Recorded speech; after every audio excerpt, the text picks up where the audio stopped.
On this Saturday night, BC burning with no end in sight. With dozens of new wildfires, what we're learning about how an entire town was destroyed. It wasn't like it went home to home, it was everywhere. Multiple out-of-control fires in Northern California. How the state's fire crews are dealing with a year-round wildfire season. And why the remains of the collapsed condo in Florida are set to come down. Global National with Robin Gill. Reporting tonight, Colleen Christie. Good evening. Thanks for joining us. There is little relief in British Columbia, where more fires have erupted after a week of unprecedented heat. There are more than 170 fires burning across the province right now, 76 of them ignited in just the last 2 days. 9 are considered wildfires of note, burning more than 63,000 hectares combined. That's more than 600 square kilometers. According to the BC Wildfire Service, lightning is suspected to have caused 68% of the active fires. The devastated community of Lytton is still closed off to residents, leaving families anxiously awaiting news about their missing loved ones. Global's Paul Haysom is on the outskirts of Lytton, where a search for victims could begin soon. Paul. The Colleen forensics teams have arrived to enter that community today and to begin the heartbreaking task of searching for victims from a fire that ravaged this community. It has been just too dangerous, too toxic for anyone to enter the village of Lytton until now. At least 2 people are known to have died, but there are several more people still unaccounted for. Residents had mere moments to escape. The village's mayor, an evacuee himself, tells Global News it was just 15 minutes from the moment he first smelled the smoke until he watched fire incinerate his community. It was stunning how quick, we had gone from no fires to just fully engulfed. It wasn't like it went home to home, it was everywhere. It brings tears to my eyes. Also the concern for the people that were in those buildings, and the fact that we don't know if they all got out alive, that's very, very hard to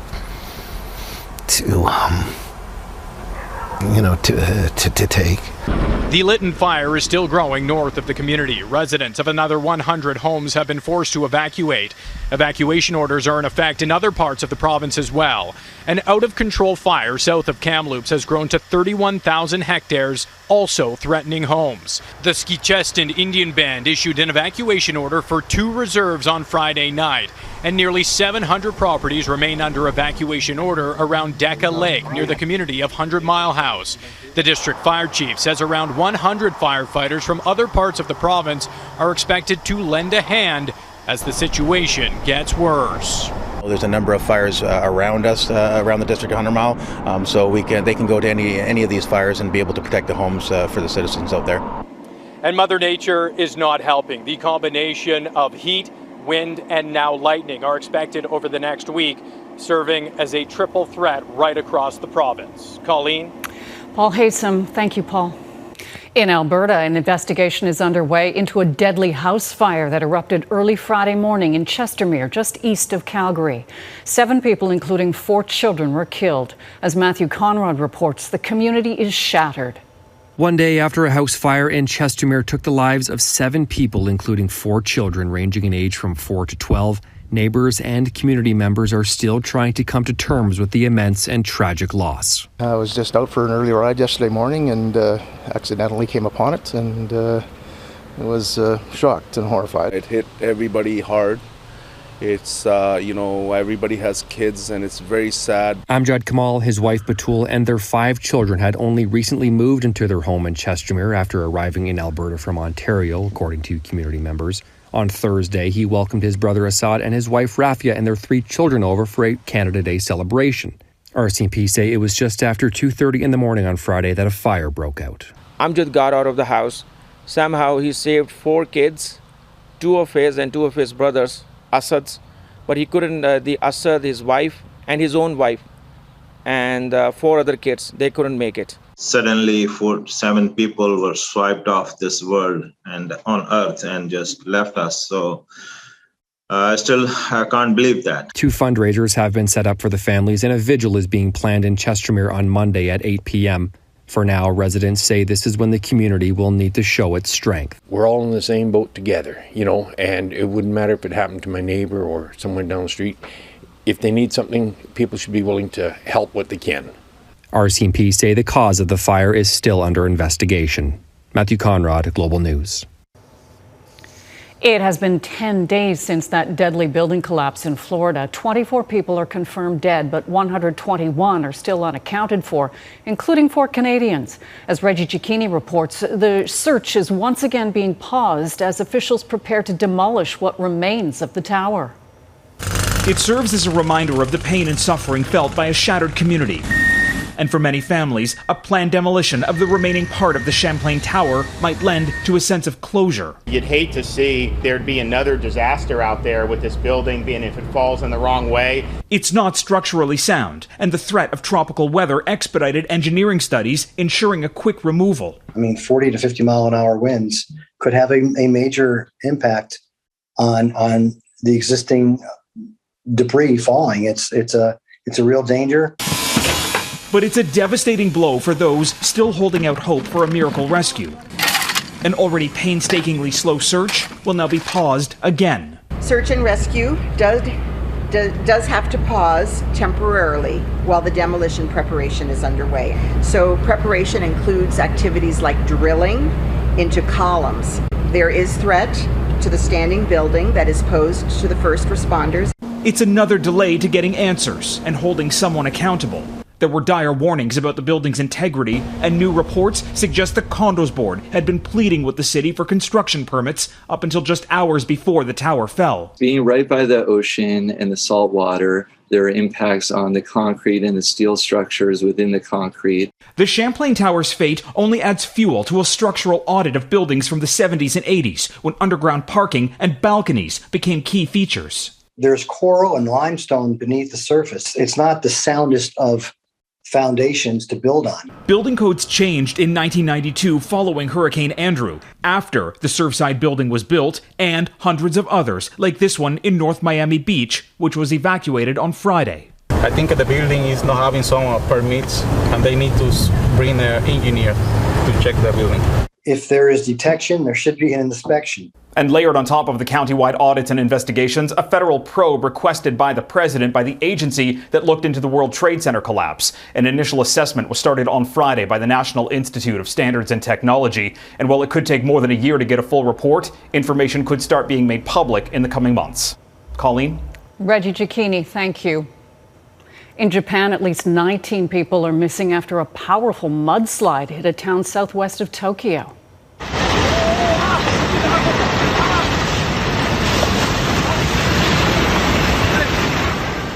Helpless neighbors watched in horror as dozens of buildings and vehicles were swept away. Heavy equipment has been brought in to help with rescue efforts. Officials say some people did manage to leave the area just before the slide happened. The region has been hit hard by days of torrential rain. Advocates and experts have long been calling for an independent reporting structure for misconduct issues in the Canadian military. This week, our American neighbors took a step towards that goal.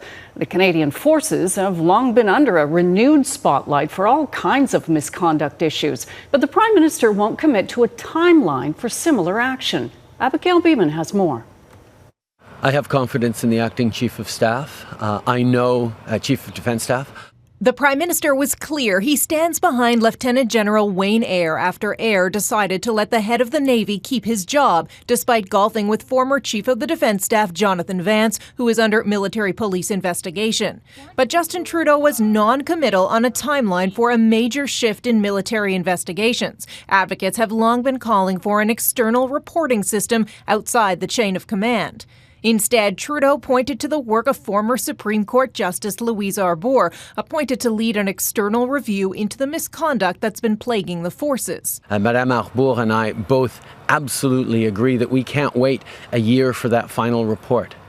And that's why she will be offering up suggestions and recommendations as we move forward, as soon as they come forward. The United States has been grappling with similar issues. As one senior enlisted officer told us in our listening sessions, zero tolerance actually means 100% tolerance. Friday, the Defense Secretary announced a number of reforms, including removing the prosecution of sexual assaults and related crimes from the military chain of command. He's calling for an implementation roadmap within 60 days. The president stands behind the plan. He views sexual assault as an abuse of power, an affront to our shared humanity, and sexual assault in the military is doubly damaging.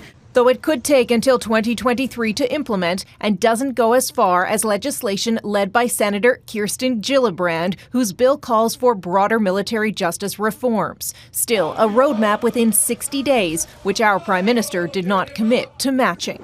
I think there is a contrast between what's going on in the United States and in Canada, where we have a Secretary of Defense that is way more proactive than the Minister of National Defense in terms of addressing sexual misconduct. There are, of course, differences between the U.S. and Canadian systems, not least among them the possibility of a fall election for us here north of the border, giving that idea of 60 days more relevance. Colleen? Abigail Bimman in Ottawa. Abigail, thank you. Coming up, how California crews are dealing with a year-round wildfire season. And why fear of the deep isn't the only obstacle this group of open water swimmers in BC is overcoming.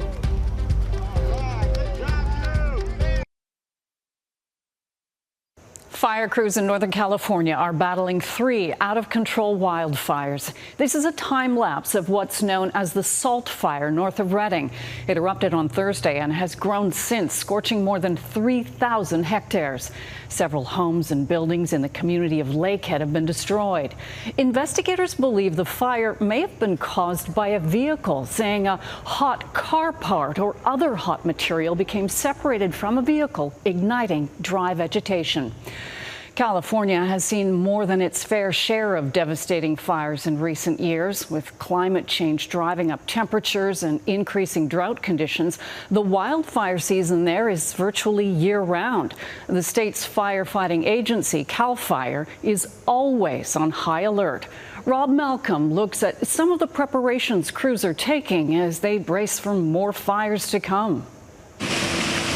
Grass fires along California freeways tell many here what they already know.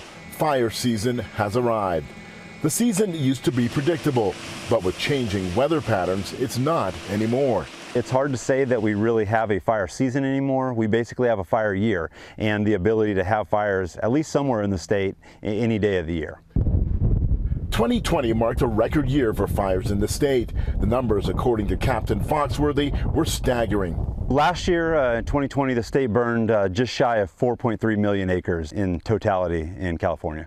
It was a new milestone at nearly 1.7 million hectares, encompassing an area larger than the state of Connecticut and doubling the previous state record for the most land burned in a single year. Obviously, the fires are getting more intense. They're burning later in the year. So obviously, it does raise some concern for the fact that we continue to get these large damaging fires. For years, California prisoners have played a key role in fighting fires. But due to the pandemic, many with less serious offenses like drug possession were released early, forcing fire departments to get creative in both manpower and machinery. We have all our helicopters fully staffed this year, earlier than we have years in the past. So we're ready for the fire season. We hired an additional roughly 1,400 firefighters. Here we go. New helicopters purchased by the state have become another weapon in the fight. These helicopters fly faster, carry more water, and have the ability to work longer. The biggest one that's going to make a huge difference would be our helicopters this year. Basically, it's like a civilian version of the military Black Hawk. The C-130 air tanker will also join choppers in the air. Mere meters from Folsom Lake, where CAL FIRE continued training, it was apparent why they were getting prepared. As you can see in the picture behind me, we are in pretty severe drought conditions through a large swath of California. And as a record heat wave continues to blanket the Pacific Northwest, fire crews remain on alert all across the region as hot temperatures spark fires. A wildfire in California is no different than a wildfire in Oregon, Washington, or even Canada. They're all the same. They all burn the same. Rob Malcolm, Global News, Sacramento. Still ahead, the deep sea solution to an electric vehicle supply problem and the risks that could surface.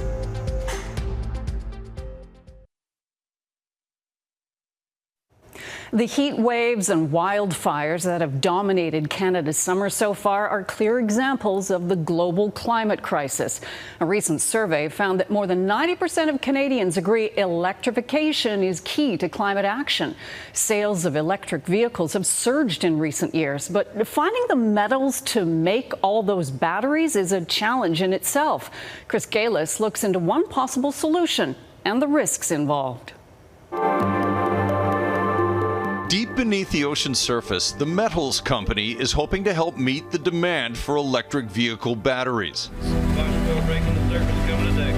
They're after polymetallic nodules, millions of little potato-shaped rocks lying on the seabed. People describe them as an electric vehicle battery in a rock because everything you need to build a battery cathode is contained in these nodules. High concentrations of cobalt, nickel, copper, and manganese. The nodules are found in the Clarion-Clipperton Zone, a vast expanse of the South Pacific, 4,000 meters below the surface. There's something that they start on, could be a shark tooth quite often, or a little piece of shell or something, and the metal that is in solution in the seawater slowly accretes to the nodule. So it grows like a pearl over time, atom by atom. The metals company and about a dozen other international players, including China and Russia, have permission from the United Nations International Seabed Authority to research the unique ecosystem down there. And they're testing new technology to suck up the sunken treasure with the lowest possible impact. But some say the nodules should stay right where they are, undisturbed. Given we're in such a grave situation with the climate emergency, we need to be really careful about disturbing any kind of processes that are storing and scavenging carbon and helping to reduce that threat of climate change. The metals company argues the risk to the planet is far greater if this new source of battery-making material is not brought to the surface. The environmental and human costs of land-based mining are well documented. Child laborers have died mining cobalt in the Congo, and recycling alone won't meet demand. We just don't have enough today. Then we need to populate the system and then close the loop. I think probably within 40 or 50 years or so, there'll be enough metal then that we can keep using it over and over again. The metals company is planning to go public later this summer to help fund its continuing research and, if approved, its deep sea mining operation. Chris Galis, Global News. Next, the group of BC swimmers with a passion beyond the pool and something to prove.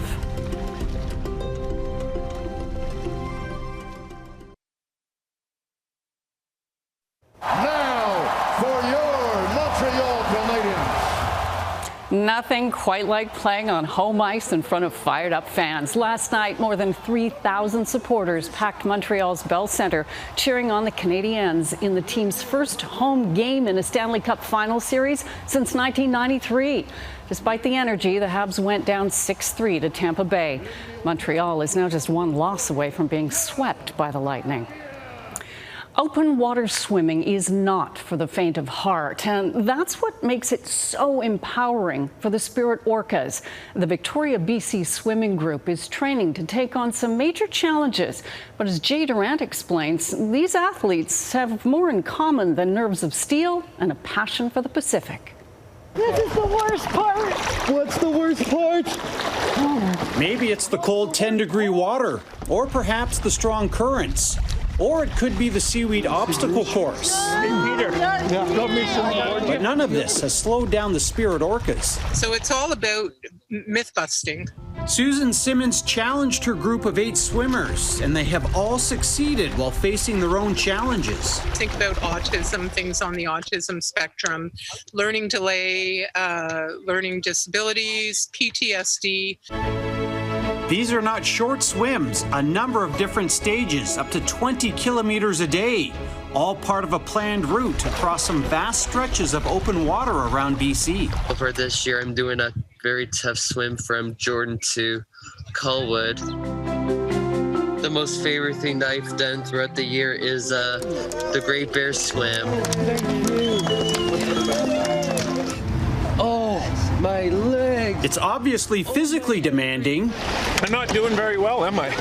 But managing their own varying levels of anxiety has been the hardest part. Okay, let's keep going. All right, let's do it. You can rest there. Building up the nerve to take the plunge. I'm the king of the ocean. And finding the courage to do it amongst ocean life. You're swimming in waterways with orcas, humpbacks, all kinds of wonderful creatures of the sea that most of us would go, oh no, I can't, that's too scary. Next summer, they'll swim the Strait of Juan de Fuca. 3 years from now, they're hoping to cross the English Channel, each stroke taking them further away from that time when this might have seemed impossible. I'm doing more than what I thought I could do. Pretty proud of myself, actually. All right, good job, Drew. Yeah. Good job,